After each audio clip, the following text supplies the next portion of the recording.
Менталното здравје вклучува нашата психолошка, емоционална и социјална стабилност. Тоа е важно заради тоа што одредува како ќе реагираме на стресни ситуации, го одредува дури и нашето телесно здравје.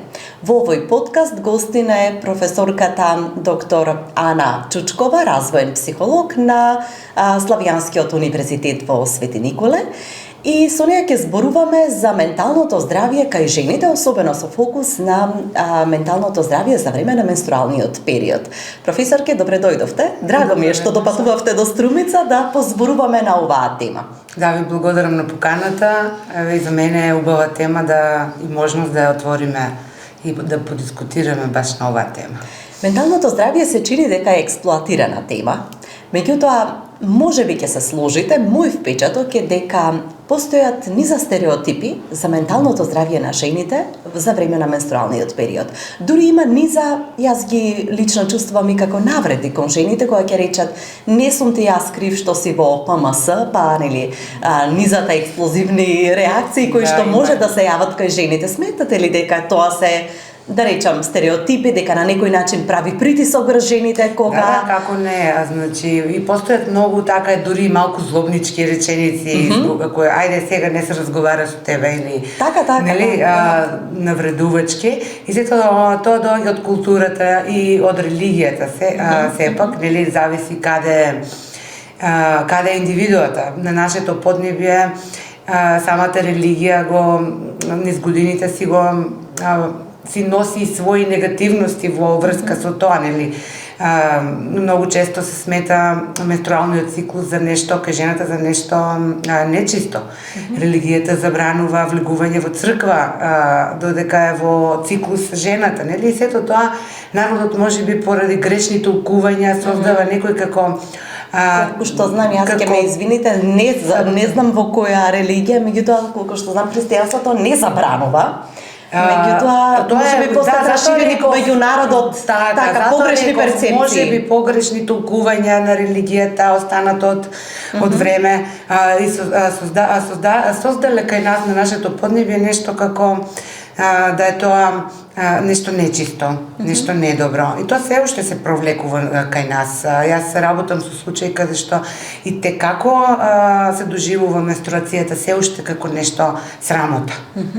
Нели, сепак зависи од местото каде што делува индивидуата, но со освестување, како поминуваат годините, со почесто зборување на оваа тема, почесто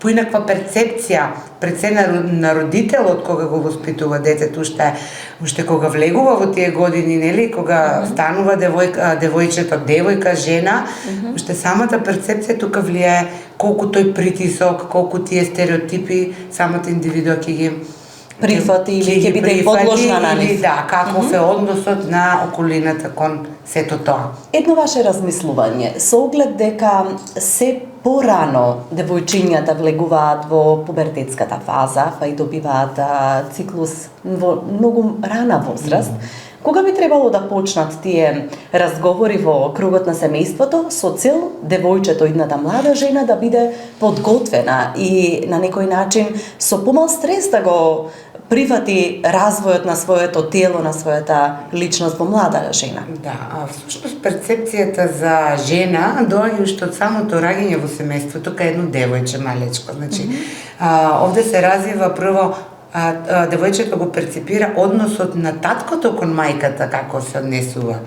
Нели, каков е односот кон жена како жена, дали е почитување, како го доживува тој циклус, дали мајката е нервозна во тие периоди на, подоцна може и таа тема ќе отвориме, во тие хормони кои што настануваат, каков е односот на таткото, дали има разбирање околу тоа, дали се разговара, значи тој развој за прифаќање на дека менструалниот циклус е нешто нормално се случува всушност уште од самото раѓање кај девојките. Подоцна многу битен момент е, како што кажавте, пубертетот, кој што сега во овие времења се случува, значи уште до 10 години се случува веќе кај девојчињата да добијат менструација, меѓутоа емотивно се уште тој развој не се е случил. Значи малку доаѓа до некаков дисбаланс многу побрзо, така да прифаќањето од семејството дома, односот на мајката кон ќерката, како таа го доживува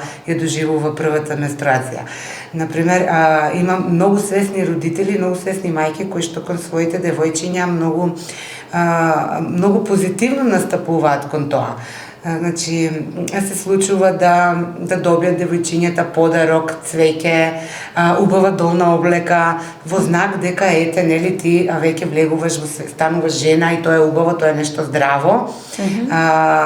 И на тој начин и самото дете, иако е предвремен пубертетот, го доживува нешто како убаво, како позитивно и оној хормонален дисбаланс и поинаку се доживува кога се случува. Значи многу на позитивен начин. Така да развојот за прифаќањето на тоа е еден долг процес кој што се случува од самото раѓање, по прифаќање на телото, по прифаќање на женственоста, потоа си носи прифаќање на сексуалноста, нели сето тоа е еден процес на развој кој што и те како околината им игра многу голема улога околу тоа. Така, спомнавме дека менталното здравје ги вклучува и психолошките, и емоционалните, и социјалните фактори кои што нели го прават нашиот баланс во општеството. Постои ли, да речам, еве вака ќе го симплифицирам, разлика од менталното здравје на жената до менталното здравје на мажот, ако ги вклучиме социјалните фактори кои што ги одредуваат нашите улоги, кои што не дефинираат како личности, ако се знае заедницата во која што живееме, пошироката околина, кои всушност улоги ги обавуваме и каков притисок може да направи нели живеењето во една средина врз личноста. Значи, нели пристапуваме ли поразлично? Ние се разбират и од личност до личност но можеме ли да го на некој начин генерализираме женското ментално здравје? На нашето поднебе, значи некако многу морам да ја споменам сега и мас-медијата, тоест едукацијата преку интернет, нели, каде што сите се едуцираме на некој начин преку најмногу таму информации добиваме. Добиваме многу информации кои што емотивно пак не сме подготвени да ги прифатиме, да ги обработиме и доаѓа до едно, како да се изразам, скокнување на фазите во развојот. Значи, многу често девојчињата гледаат на интернет едно, меѓутоа во општеството се случува сосема друго и точно тоа создава голем конфликт за нашето прифаќање на нештата. Или идеме во една крајност каде што женственоста и тој менструален циклус го доживуваме малте не да се парадира со тоа, кој што јас како психолог не би рекла дека тоа не треба да има своја интимност, нели, таа женскост, таа менструалност, тој циклус. Сепак треба да си постои таа интимност и сепак нели треба да се има доверба во одредени луѓе каде треба да се зборува тоа. Нели тоа не е нешто со кое што треба да парадираме и да го зборуваме секаде. Меѓутоа пак и доаѓа до друга крајност каде што поради срам да се молчи, да се ќути, да не се препознаваат и проблемите кои што се јавуваат во тој циклус и да мажот да не знае како да реагира на сето тоа, жената да не знае како да го изрази сето тоа, да се чувствува еден голем страв каде што пак ќе стане една табу тема каде што нели воопшто целото тоа ќе се доживува како срамота или како нешто неприродно. Значи, малку се изместуваат сепак улогите и мислам дека доколку, како што кажавте, ако треба да генерализирам, мислам дека треба многу повеќе едукација, повеќе достапност на родителите пред се, значи. Но и на целата популација, затоа што како ќе се чувствуваат жените зависи, рековте, и од тоа како ќе се однесуваат мажите, не само мажите во семејството, туку и другарчињата во училиште, доколку нели има некаква ситуација, и нашите врсници, понатаму пријатели и колеги, практично целата заедница најверојатно треба да има малку пошироко зборување и некоја можеби и неформална и формална едукација со цел да се нормализира она што е многу нормално, нели, месечниот циклус кај жената и да се намали притисокот кој што можеби го чувствуваат девојките и жените за време на менструалниот циклус. Сепак тоа нели хормоните се хормони, тие си работат и кога жената е во тој циклус, дури истражувањата покажуваат дека во таа недела кората и сивата маса во мозокот се зголемува. Таа прима многу повеќе информации во таа недела, многу побрзо ги прима информациите отколку кога не е во тој период. Така да можеби и надразнувањето го поврзуваат точно со тоа примање на информации. Бурната реакција може да биде нервозата, во училиштето неприфаќањето да создава уште повеќе притисок на тие хормоните да се негативно да ги манифестира жената и со тоа да добиваме и негативни пораки околу целото тоа случување. Доколку е во позитивна средина, нели, доколку тие информации позитивно се насочуваат, можеби нема да вршат таков притисок. И доколку сликата е позитивна, сепак притисокот и стресот каде што се наоѓа жената би бил многу помалку. Сега во училиштата е многу интересно кога децата за прв пат се среќаваат, нели, со тоа па се случуваат некои нелагодности, па девојчето не знае како да се одбрани, како да објасне. Убаво е, нели, да не мора да е со зборување тоа. Значи психологијата сепак е делување. Кога зборуваме, делуваме како некои големи научници кои што трубат на младите, нели, како треба, не како треба, туку што треба да се промени. Еве, тоалетите во училиштата, например, зашто би немало во тоалетите хигиена за девојчињата, нели, во циклус и тоа сето да е бесплатно. Тоа е веќе едно дело кое што и перцепцијата на сите околу со текот на времето се променува, исто како, нели, како што имаме сушач за раци и сапун како што е основна хигиенско средство, нели, така да бидат и сите тие хигиенски материјали да бидат достапни на децата, значи и тука се менува односот веќе кон поимот циклус, месечен циклус, менструација и кон околината и кон самата девојка се чувствува, нели, кога ќе влеземе во тоалет, се чувствува како да е нешто сосема нормално. На самиот почеток ги спомнавме големиот број стереотипи кои што знаат да ги следат жените при емоционалните промени за време на менструалниот циклус. Што е нормално да чувствува жената, девојката во тој период од месецот? Дали и колку таа надразливост, таа пречувствителност може би се нормални, а кога се поминува границата? Можеме ли да направиме некаква рамка? Да, значи границата многу често се поминува, барем во случаите со кои што јас имам разговарано со многу жени и девојки, кога не можат, кога не си ги препознаваат емоциите во таков момент. Што се случува? Значи целото тело станува еден голем сензор на собирање на информации. Кожата станува многу надразлива. Жениве тогаш не трпат, нели, нешто кое што има покрути материјали. Ако кожата како најголем орган е сензорот кој што е тогаш најсензитивен, нели, најмногу уклучен, тоа значи емоциите се најсилни. Секоја обична работа ја доживуваат многу силно и се е во граници, се додека жената не е свесна. Да, сега сум нервозна, нели, можам да го исконтролирам ова, може да го изрази тоа на околината, ве молам, нели, и сето тоа е во граница. Доколку знае да го манифестира и знае да го објасни и да го прочита кај себе си. Границата се поминува кога станува негирање, кога не се препознаваат емоциите и кога ќе се случи нешто, нели, од наплив на толку многу информации, толку вклучени сензори, настанува крушлос и овде е моментот кога доаѓа, нели, до недоразбирање, негативната етикета која што ни е залепена. Сега, нели, ти си во тој период, не се разговара со тебе, тргни се, затвори се во соба. Значи, тука е надминува во еден правец границата. Исто така, многу често се случува и депресија.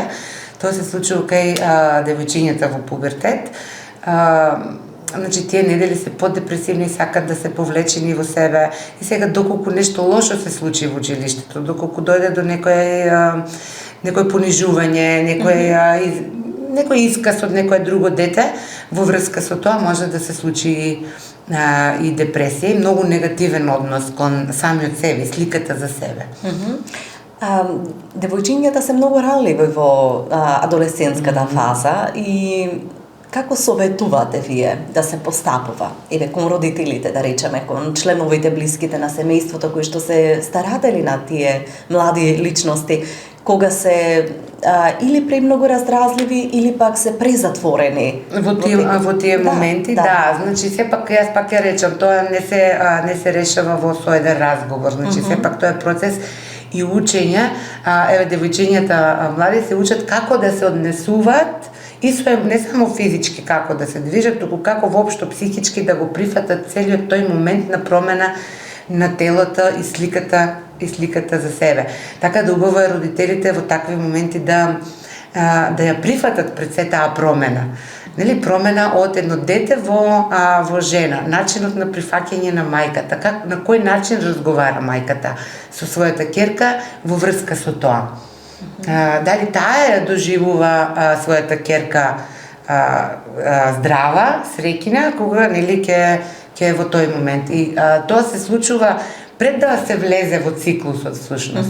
За веќе кога ќе дојде тој наплив на хормони, таа тензија или тоа надразливост или депресија, зависи нели од ситуацијата, да може индивидот да го препознае кај себе и да полесно да излезе од тоа. Значи, да го пред себе, нели, сликата за себе е најважна. Многу често жените понатаму во годините знаат и сами да си го пронајдат што е лекот, нели, како да бидат посмирени, како да се прифатат себе си. Добро, еве сега сум понадразлива можеби, но тоа не значи дека не сум во право. Нели? Жената нема кога не е во право.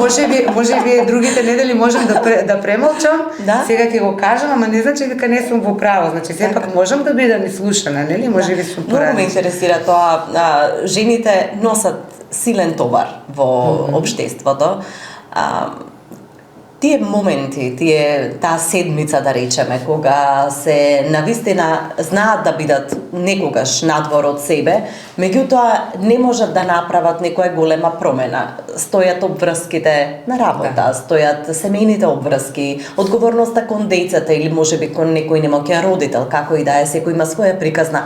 Што може да направи една жена која што е свесна, но нема многу ресурси на располагање за да се заштити, да си олесни во такви ситуации? Јас пак ја речам, значи подготовката е пред да се влезе во циклусот и во таа фаза. Значи, нели, тоа е нешто кое што се случува секој месец кај секоја здрава жена и тие веќе знаат како да се носат веќе со тоа, така да подготовките во врска со обврските, поставувањето на граници, што се однесува до мене, што можам јас да променам, што не се однесува до мене.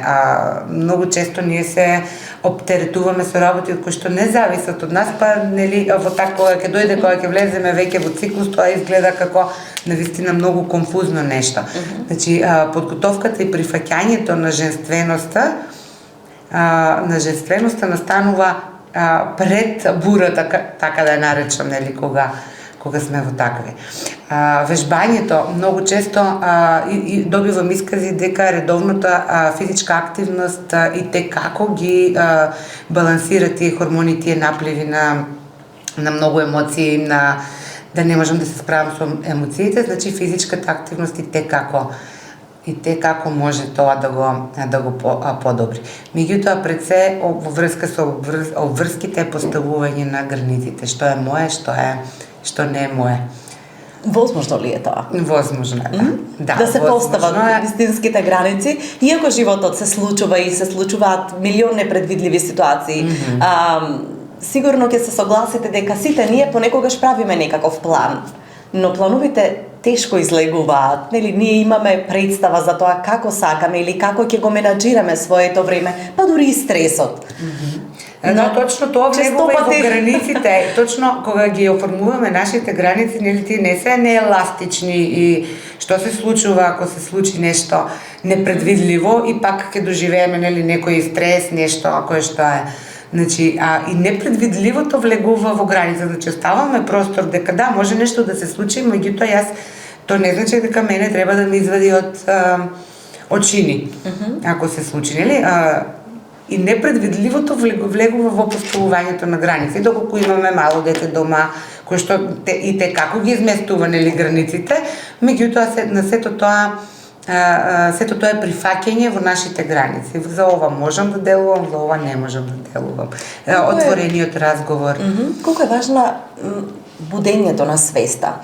Зборуваме нели дека многу е битно како расте личноста, со што е обкружена и како се формирала таа слика за себе си. Но ние имаме луѓе кои што доаѓаат од различни средини, од различни социјални слоеви, фактори кои што ги оформувале и можеби некои од нив треба допрва да бидат освестувани. Доаѓаат ли така личности кои што настрана менструалниот период, меѓутоа кои имаат премногу товари, премногу неразрешени ситуации, кои што треба да се редефинираат, да ја репрограмираат сликата за себе.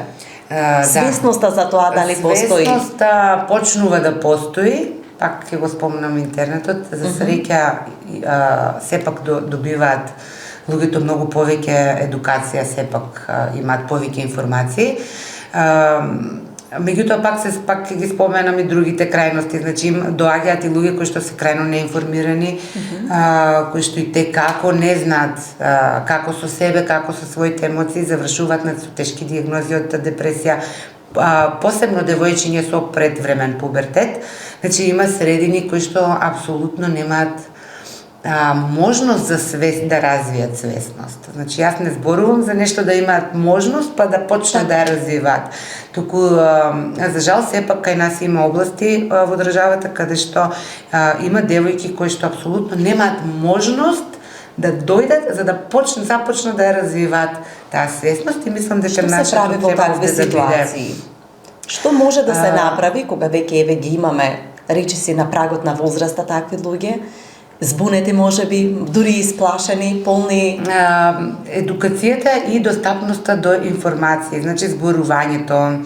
Кога ќе сретнете такво девојче, може да му создадете средина каде што се чувствува безбедно да постави прашање. Да, а за мене е, например, многу интересно кога јас работам со млади луѓе, со студенти, обично тие се 18 години. Мојот прв контакт со студентите, кога тие се во таа возраст, насетувам страв дека се плашат да постават прашање, не дека оној развоен процес сакам да знам не постои кај нив, тоа постои, меѓутоа стравот да не биде исмеана, стравот да не сгрешам, стравот како да се поставам, да не звучам, можеби средното образование, можеби средното образование не направило услови за да се почувствува безбедно да може да ги поставува тие прашања. И сега кога доаѓаат кај мене, јас чувствувам нели како дури срам да го постават прашањето, пак почнувам јас да прашувам, баш она со подпрашања, за да видам да ги почувствувам како размислуваат, каква информација треба да им дадам. Нели, значи многу е битно да се направи една безбедна средина каде што ќе започнат тие луѓе да сакаат да дознаат што се случува со мене.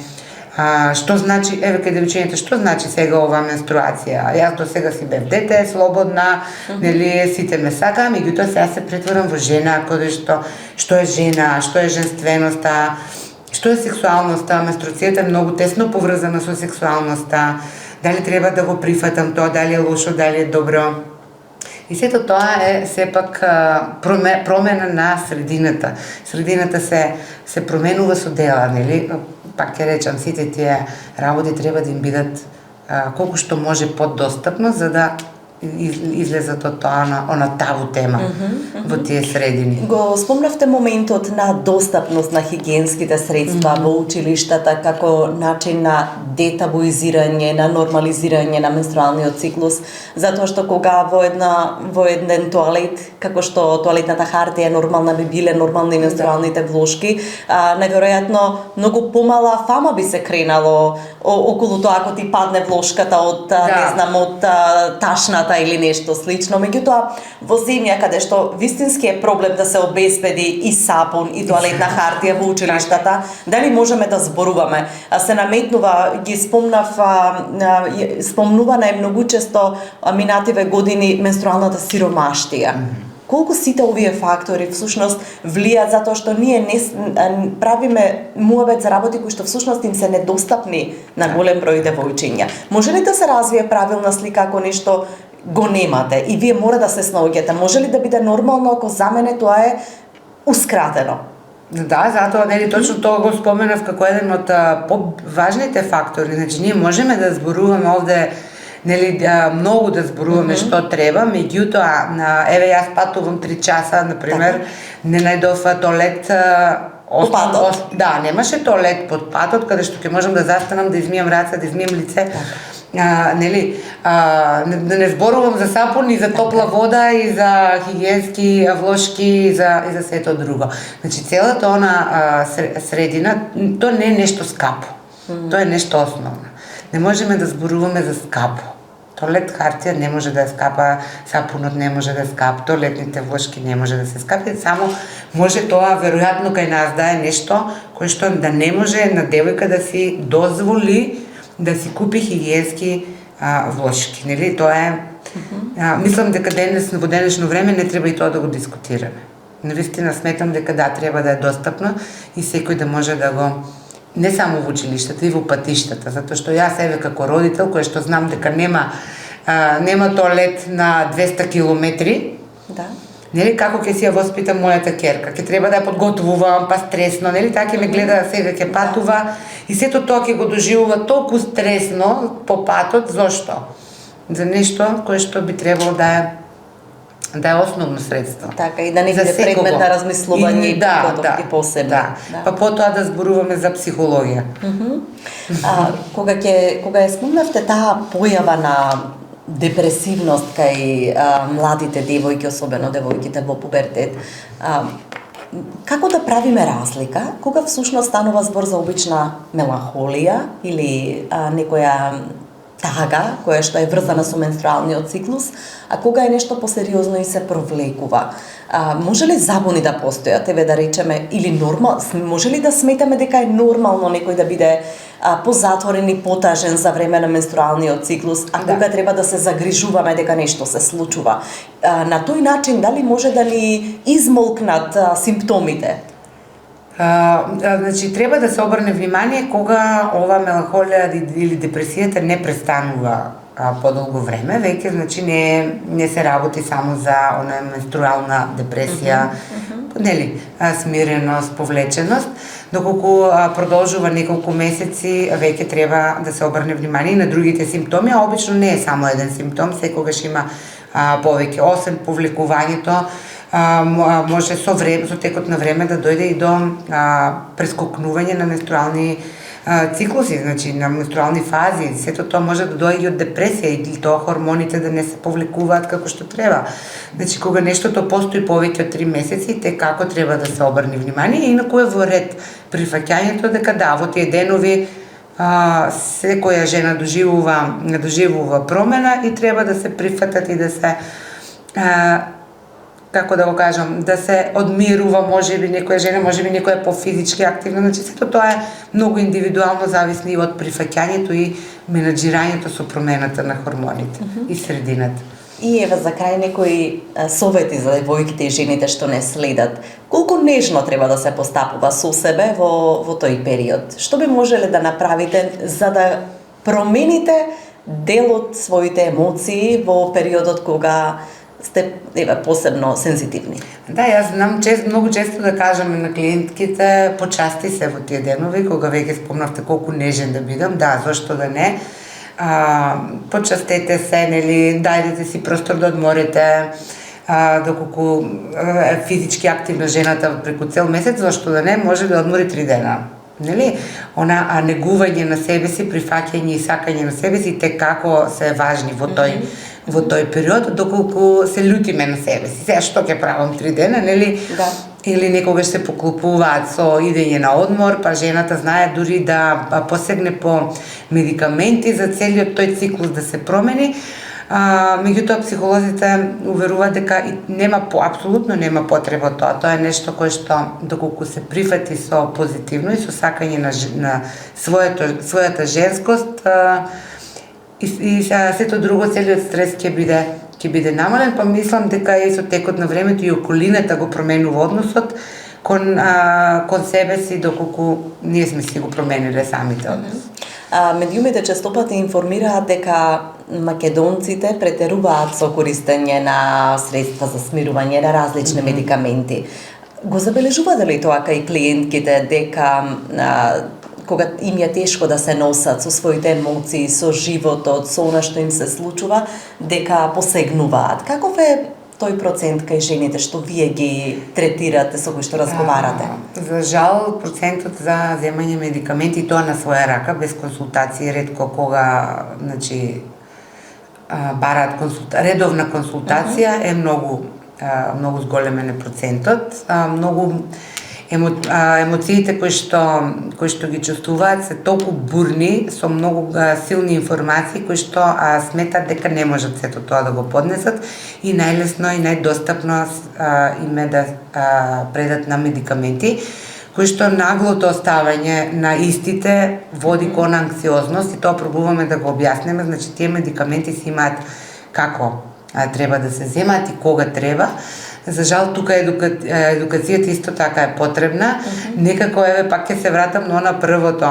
Медикаментите ни се поддостапни отколку хигиенските средства и тоа е така еден сериозен дисбаланс на кој што и како треба да размислиме зашто е тоа така.